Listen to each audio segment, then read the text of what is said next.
Okay, I don't own the copyrights to any music, but these are pork chops. And what I used on here was Chef Carmen's the fried chicken, and I used Chef Carmen's pork chop.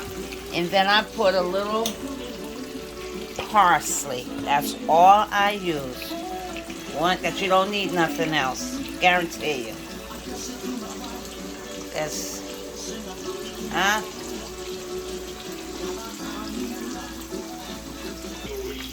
Okay, in here we have the homemade mashed potatoes. What I use for this is Bayada Complete Seasoning. I use Chef Carmen's garlic lovers, and if you have the onion lovers, use that. I ran out of that, so I just used regular onion powder. I used parsley, and I used black pepper. And what I did was, I saved a little bit of the water. I diced some onions up in here and boiled it with the potatoes to give it some extra good flavor. So just dice them very tiny if you want to do it that way.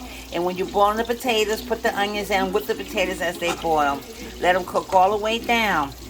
And you saved a little bit of water. You save it, don't pour it out. And just take just a little teeny bit of milk, carnation, whatever, and put it in there. I use a half a stick of butter. And look at there, huh? Okay.